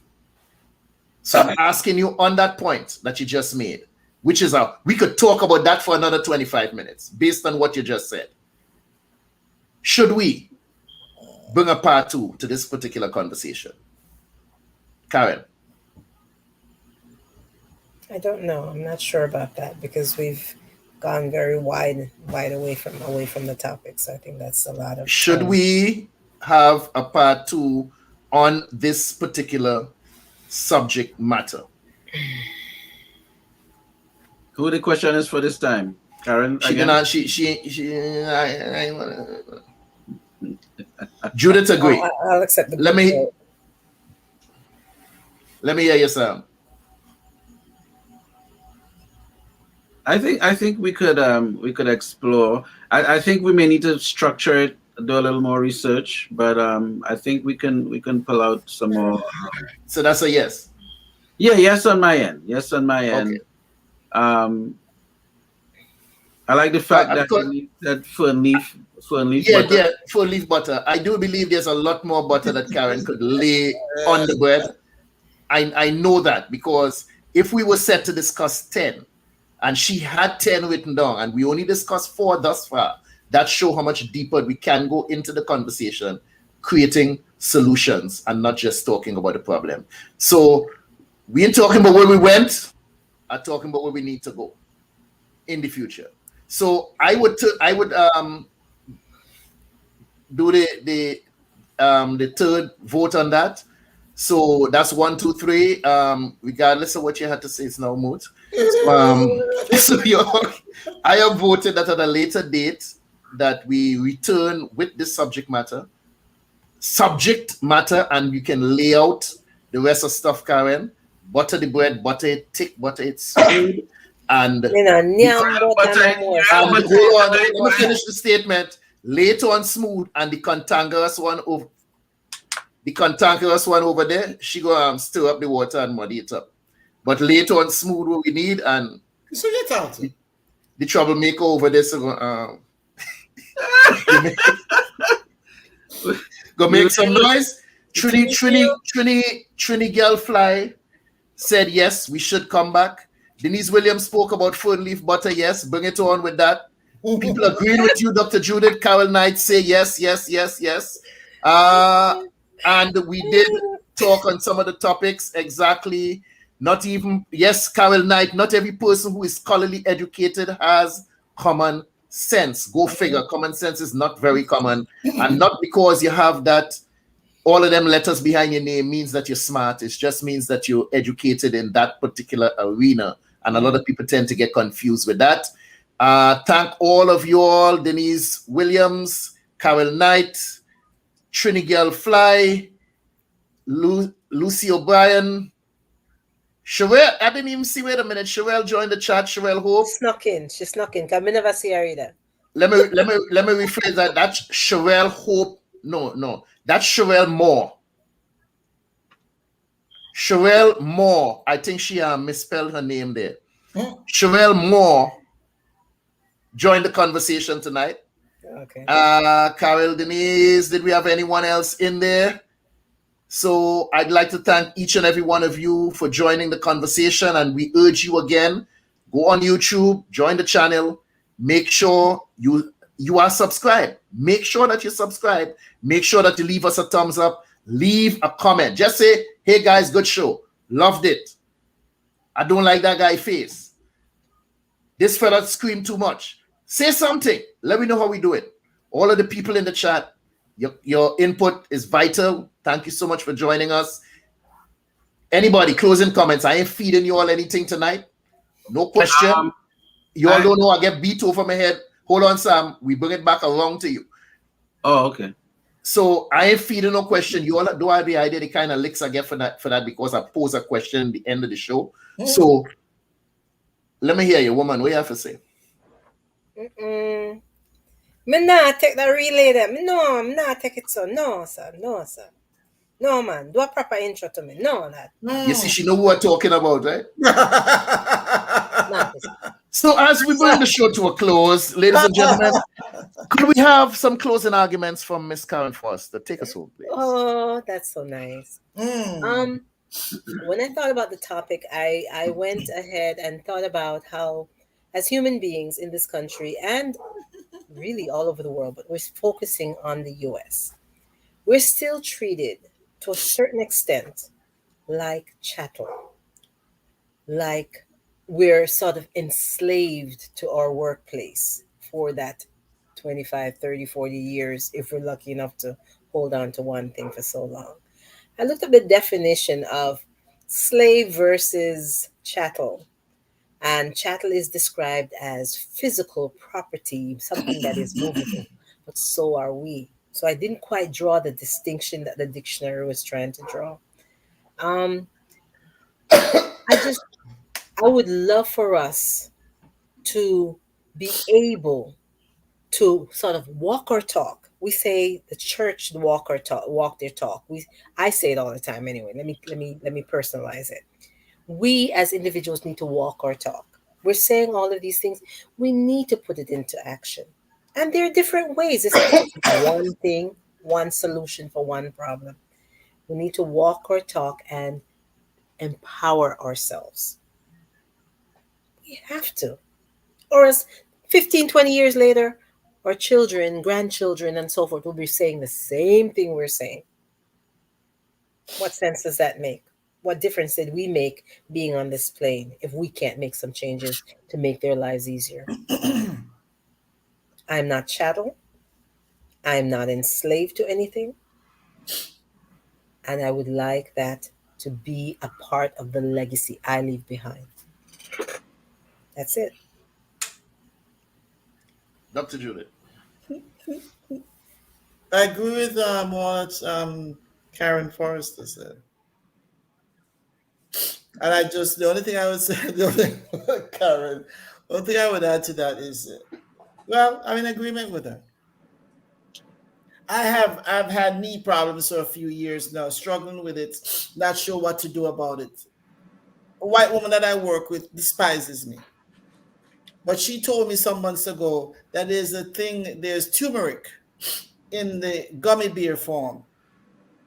And when you read it, the time release on it, I started taking this thing about 3 days later.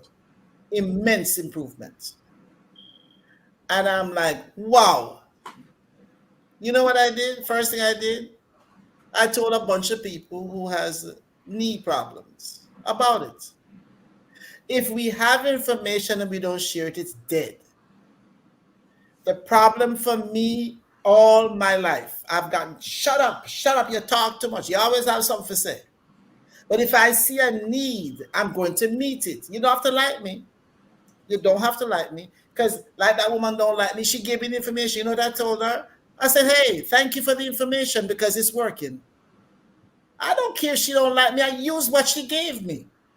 And Desmond, my sister's husband, who's now deceased, he used to say about politics, he said, that's political sentimentality. Well, all of this is a bunch of sentiments. Yeah, they did this. Listen, I left work today because this white woman is harassing the crap out of me. And the stress has gotten so bad, it got me in that lower back. That's how much stress that I'm working under. Rather than box her in our face, I am, there's another staff member there. Other than the teacher, I'm the most highly paid person there. I'm not going to mess up my money messing with that woman because my money don't just go from, paycheck to paycheck. I'm saving some, I'm investing some. So I'm doing something with my money. I'm not going to let me get caught up in our stupidity and our racist behavior and let me lose my job. So it was best for me to come and I'm not going in tomorrow because I've got to take some action for people to understand I ain't playing. But I say all of that to say that unless we are willing to act on things, it makes no difference what we say. And that is my issue. That is the life that I live. I have a bunch of folks who don't like me. And I'm proud to say they don't like me for the right reasons. Because I make things happen. Somebody asked me today, have you gotten your 2022 calendar together yet? I already picked out 2 months, the painting that goes with it. I am going to continue to strive and thrive. I'm going to continue to do what I have to do, whether anybody comes along with me or not. And my thing is to live in such a way that my son will look at me and say, hey, I can do it. Or a nephew or a niece. And that's how I believe life should be. This constant and this denial of our, let me tell you what Karen said, chattel or slave. Our denial about our own part in this crap is what irritates me. We participate in it. And that's what ticks me off. We ought to stop giving white people all the striking information about what they did it. It's real. It's still happening. Yeah. But we have got to own our part in it. Because never forget, whether you're a slave or a chattel, you play a part in it. All of us. Every unhealthy relationship, every relationship that has problems, we all play a part in it. So for the white man to get off my back, maybe I need to realize my own value. And that's where I started out when I first started sharing with you guys, and that's where I am tonight and I'll ever be. I know my worth. I know my value, and I'll forever be helping people, always. But we've got to find out who we are. Not in terms of the white man says we are, but in terms of who we are. We got to search ourselves and find who we are. And that has always been my say, and I will say it forever. And nobody can harm me as much as I do. Nobody. I can undo myself daily by my thoughts. Our children ought to be taught differently. It's not the car, it's not the weave, it's not the Jordan sneakers. It's blaming Jordan for making all that money. You're the one behind it. So that's it. Does that make any sense, sir? All right. Whether it makes sense or not, I say it. Mr. Archer. Yeah, man. We had some. I think we're running for office somewhere, man. We had some really good, real good vibes going. So I want to encourage our viewing audience to share this episode and share and like and what else? Whatever good options are there, just do it. But yeah, you might want to see this. Now I just want to put this on the screen for 3 seconds, so folks can have it at their disposal. But sometimes they say we need to follow the money. So it's on the screen, and you can go to this part of the program and just freeze it there and just read it and see where this is Nielsen report of the black the black community. The trail of the money trail. The money, yes. It's interesting to see where we spend our monies based on the topic tonight. So and they can use that as ammunition for when we do the part 2 to the program. However, for something like this, I think that this was a good topic, by the way, and shout out to Mark for bringing the topic on board. He had to roll out, so I hope all is well there. Sending him positive vibes. I think that conversation is vital because it in our little way we will do our part. We may not see a big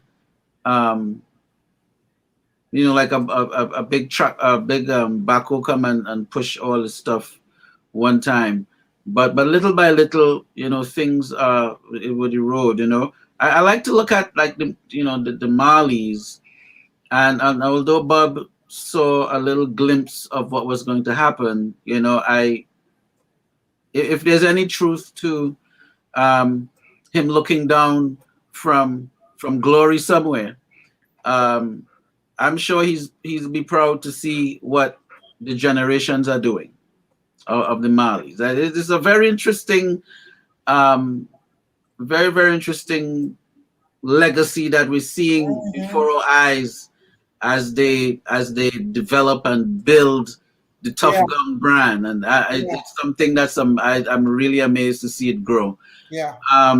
And these are things that we need to cherish and pay attention to and understand. You mightn't get there the way you think you're gonna get there, but in the end, you get there, and that is just a very good vision for me of visual. So that's my 2 cents. I want to thank the folks in the chat. I think we had a lively chat tonight, a chat room, and I think we're onto something here with the Caribbean feedback. All right. Yes, sir. Couple of the points we discussed, Karen. You talk about safety, traveling across the country, having that peace of mind that you won't be attacked somewhere along that journey. Mark brought up economic security. Let's focus on that also. We spoke about access to proper education and getting proper equipment and whatnot in schools. Simultaneously, we cannot wait on the powers that be and the system to provide certain things for us. If you can see it in your budget to drive a luxury car and have the best of clothes and the best of everything yourself, then you have to invest within your own children and find that proper equipment for them to use and not sit back and wait on the schools to provide it for us. We have to show some initiative and do some stuff for ourselves. We spoke about equal pay for equal work, honest days pay for honest days work. At times it doesn't happen outside on the workforce. That once again should encourage us to build our own. And it's okay to have the college education and working out there as part of the workforce, yes, but as I said before, having one source of income is too close to zero. So I urge everyone, once again, we noticed what happened recently with this whole pandemic situation where a lot of people had to dig into themselves and come up with business ideas. And a lot of people actually quit their jobs, didn't go back to work because they decided to work on their dream and manifest their own dream, and they got rich overnight. Something that they've been sitting on for years. So even though you're out there and you're still seeking, beating on the walls for that equal opportunity and equal pay for equal work, still try to build something something on your own. If you don't do it for you, encourage your own children. One child, your neighbor's child, to open up businesses for themselves. We see it in the white communities all the time where they open up that lemonade stand and teach that child how to handle money. We need to start doing stuff like this. Teach these children how to do stuff. Bake cookies. Sell them in the neighborhood. Sell them in the building you live. Sell them to family members. Let them understand commerce. The exchange of that dollar for goods and services. Encourage your children to see you in your work environment. They have it where they do it once a year. Take your daughter to work day, or take your son to work day. What does that do for me if I have 5 sons? Be a lot of kids running around the place. Well, so what I'm saying, don't wait for that day when they said it's okay. Find a way so that your children can see you in your work environment. And trust me, they will learn from that. As I said before, manifest your dreams. Don't sit back and wait for permission from anybody. Before you know it, that clock keeps ticking and ticking and ticking. And before you know it, years have gone by, a lifetime may have passed you by. And you're somewhere in your 40s, late 40s, talking about you want to be a rapper. Get out there and live your dream. Manifest your dream. Karin always say it. Do what you can. Finish it with me, Karin. Do what you can. Where you are with what you have. Where you are with what you have. Don't sit back and wait. Oh, I need more money. Oh, I need more time. Oh, I need the right equipment. Oh, I need more this. I need to be in the proper location. Stop all the crap. Right where you are with what you have. Do something. Do something. It is better to do something with flaws than to do nothing perfectly. Make mistakes, and that's part of the learning process. You gain some, and on others, I don't know which way it's showing up on the screen. You suffer, you take the L. I know that L doesn't stand for a loss. That L is for a lesson. So if you venture out on your own and you succeed in something, kudos. What if you didn't try? If you venture out on something and you fail, take the L. Take the lesson in what it is you did. So when you begin again, you're starting from a vantage point of knowing what it is you're doing, what it is you did wrong, and how you can improve. I belong to I'm part of an organization called Toastmasters. You all may have heard about it. Toastmasters is an organization that helps individuals to overcome their fear of public speaking. So many of us don't do things because we're afraid. We're afraid to venture out in front of people because I can't talk. I'm scared to talk to people. I'm scared to get out there. There are places where you can learn all of these things. If you don't know, Google it. Get out there, join an organization like Toastmasters, overcome the fear. Anything that you want to learn in this day and age, there's a free university that you can go. What is it called, Karen? YouTube University. The University of YouTube. Anything you want to do, it's on there. You want to learn how to rebuild an engine? Go to YouTube. You'll find it. So stop sitting around talking, I don't know how to do this, and I don't know how to do this, and I'm waiting for somebody to show me. And if I had help doing this, cut the crying crap. Use what you have. Talking to me? Everybody who listening to me. Use what you have at your disposal. And do something, people. Do something. Do it with flaws. Until you're able to do it flawlessly. And stop sitting back and crying and whining and complaining about what the white man ain't doing for you and about what the job ain't doing for you and what this person not doing for you. Ain't nobody coming to help you. That's a box. Wake up and realize that, people. And also, religion have a lot of us paralyzed. Yeah. Oh, I'm going to get mine in the afterlife. I'm waiting on Jesus. Yeah. Get up off your backside and do something. Jesus ain't coming to save you. Jesus ain't coming to help you get a job. You're there every day. You're on your knees and you're praying and you're praying and you're praying and you won't get up and take action. Ain't no job falling through your ceiling and dropping in your lap. You want a job, you got to get out there and work the pavement. You got to get out there. You got to send out the resumes. You got to go online. You got to do whatever. Stop sitting back and crying and complaining about what the world not doing for you. Get up and do it for yourself. Get up and do something for yourself and stop crying and complaining and sitting back talking about, yeah, I'm praying for mine and I'm praying and it's coming, I'm praying. 100 years you're praying and sitting down there and waiting. Like Carol said, faith without works is dead. I spoke about in the beginning about us. Maybe Lucy, if you're there, let me know you're still around because I don't know if you're aware of this. Lucy, if you're around still, just drop me a word. Let me know you're there. Someone that we both know. I just got a word from them tonight. This young man, one of the humblest persons that I know. I've known this brother for 40-something years. Oh, yeah. This brother was attacked by some young men, as he put it. And they bashed his head in with a pipe, knocked his teeth out, cracked his ribs.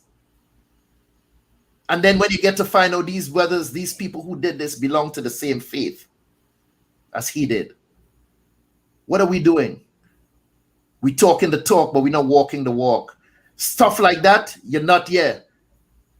Are you familiar with the story, Lucy? Just hit me up. Let me know. From right in the village. Talk to me, Lucy. Let me know you're there. From right. Okay, you're here. The brother from right in your village, let me know if you're familiar with it. I just don't want to throw it out there. The brother was attacked and beaten in the very village that he grew up. And this man is now on his way to becoming an elder. And he was attacked by some thugs who's of the same faith that he is. We talk in the talk and we don't walk the walk. That is not a religious thing to do. That is not very Islamic. That's not very Christian-like. So stop talking about religion. Stop talking about religion and who you're praising and who you're this and you're destroying your own brother. Lucy, down in the river. David, Dangobin, attacked by some thugs and beaten. This kind of behavior got to stop. And I brought that up in the beginning, us talking about religion and going to church and praying and the things that we do, they're not very godlike. Stop it. Stop it. Stop it. Lead and live by example, people. That's all I have to say. Bless. Peace and blessings. Hi, I'm Dr. Judith Barnes. I'm an author, a playwright, poet. I'm also a broadcaster by training, and I recently found out about 2 years ago that I can paint paintings, which means I paint sceneries, I paint landscape, I paint animals. I have just discovered, and so that I can do this. And so along with all the other gifts and talents that I've been blessed with, have paintings, and they are on view and for sale on Etsy and also on Facebook. And if you desire to order any painting or order one of my books, because I'm also an author, please give me a call at 470-564-8267. That's Dr. Judith, and the number again, whether you want to just talk to me or order one of my paintings or one of my books, please feel free to call 470-564-8267. Thank you.